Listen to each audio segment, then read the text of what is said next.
One study says that negligent landlords are to blame for violent crime in the city. But is that the truth? I'm Tony, and this is Real Estate Investing and Landlord News. All right, so I have quite the interesting topic for you today, and it's going over this research that this university in Virginia has covered. And the research suggests that, hey, landlords are somehow to blame for violent crime and violence within the city. Now, what they're suggesting is that, hey, landlords are not taking care of their properties, and that's causing violence to be able to move in. But I don't think that's the case. I think that, yeah, negligent landlords are an issue, right? But they are a symptom of the problem and not the cause of the problem. I think that they're getting confused, and they're looking at what do they call that? Causation, or what is it? Maybe it's just association, really. It's kind of like saying, hey, this person is sneezing, right? And that is making them sick. No, they are sick, and that's making them sneeze. And so they're confused about the issue. I don't like landlords getting the rap for violence and violent crime, and I think that's completely ridiculous, right? There's a lot of other issues at hand, and yeah, negligent landlords is a bad thing, right? But it is a symptom of the true issue, and that issue is, just overwhelmingly bad neighborhoods filled with crime. Okay, so before I get into the article, go ahead and hit the subscribe button. Maybe leave a comment down below. Let me know what you think. Do you believe that, what came first, the chicken or the egg? Do you believe that the the crime issue is caused by the bad landlords, or do you think the bad landlords are caused by, the high crime area? Okay, I already let you know what I think, but let's get into this article and see what it says. So this is coming from news.vcu.edu, and it says, What best predicts violence in Richmond neighborhoods? Negligent landlords. I'm assuming this is like a college newspaper, so, I imagine it's pretty far to the left. So let's get into it, see what it says.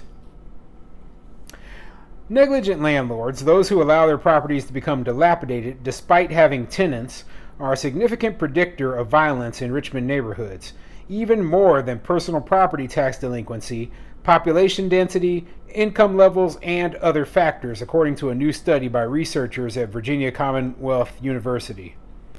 Negligent landlords contribute significantly to violence in Richmond neighborhoods via the environment, said lead author Samuel West, PhD, an alum of the Department of Psychology in the College of Humanities and Sciences, and an assistant professor of psychology at Virginia State University.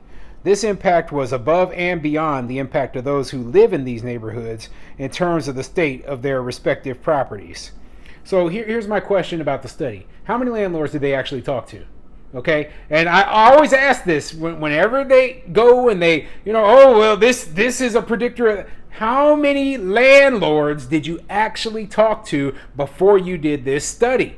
Okay, I mean, come and ask me. Come talk to me. It's like, hey, if I buy a property in an extremely high crime area, what's likely to happen to it? We call it a war zone for a reason, okay? So basically, these are areas where your property is going to get torn apart. And some landlords, they work great in these areas, right? But I'm talking about people will come in, they will be, stealing your pipes. Tenants will trash the place. A lot of them just don't pay. There's a reason why I don't invest in a lot of areas, because I don't want to have to deal with war zones. And so what happens in these war zones is after the landlord has, just lost pretty much all of their investment, and this happens to a lot to out-of-state investors who invest in rough areas. Well, after they've lost all their investment, they just give up. They're just like, hey, I give up. I'm not paying the taxes anymore on this place. I'm not doing maintenance anymore on this place. I'm done, okay? On top of that, there's just a ton of squatters who will just squat in some of these houses where, and by squatting, I mean even a tenant who isn't paying rent, okay? So you might have a house that has, a tenant in it, but that tenant isn't paying any rent. So is the landlord going to be able to afford to do repairs if they're not getting any income coming in? No, of course not. But what can you say? We also have the case of, people just moving in who don't actually have a lease or any kind of arrangement with the landlord, and this might just be a vacant property.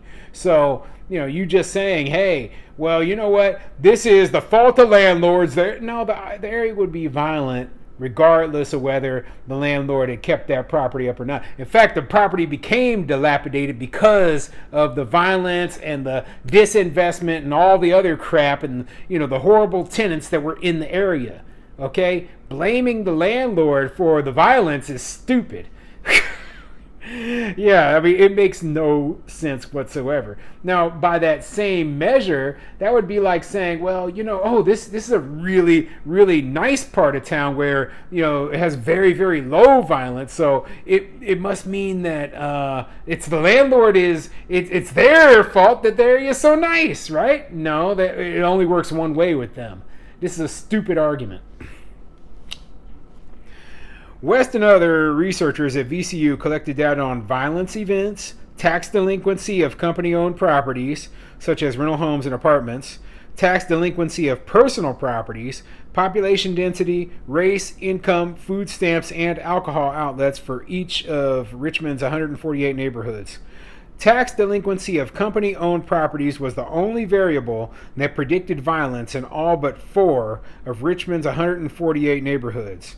The researchers replicated the analysis using violence data for a different time period and found the same result. So they looked at all this stuff and they said, the only thing that was mattered was tax delinquency on, what did it say? It said the only result, tax delinquency of company-owned properties was the only variable that predicted violence.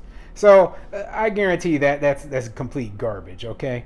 Now, if you went into a neighborhood and, hey, this neighborhood is, 80% plus rentals, right?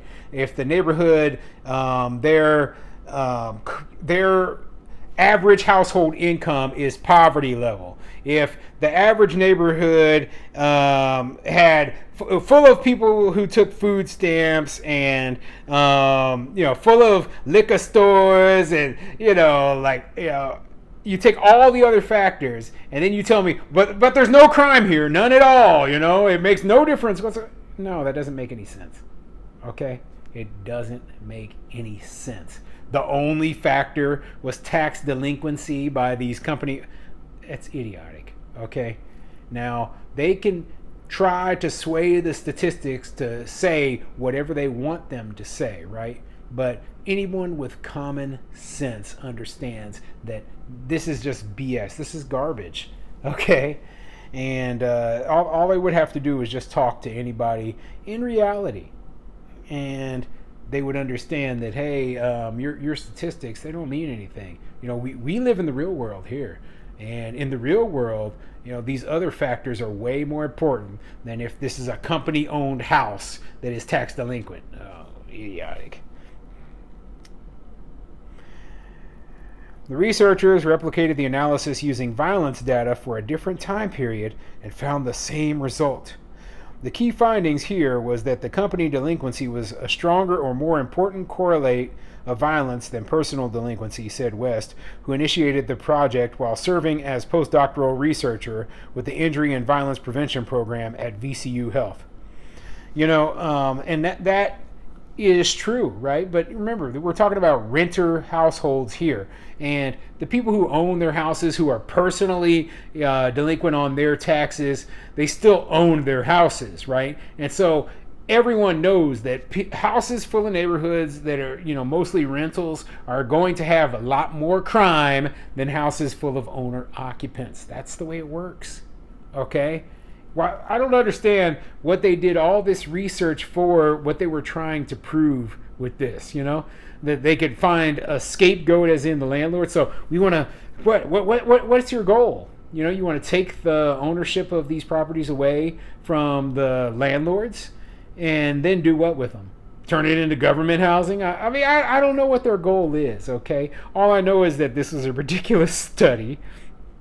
It doesn't make any sense. They're trying to paint landlords in a bad light, okay? And, you know, it's pretty common.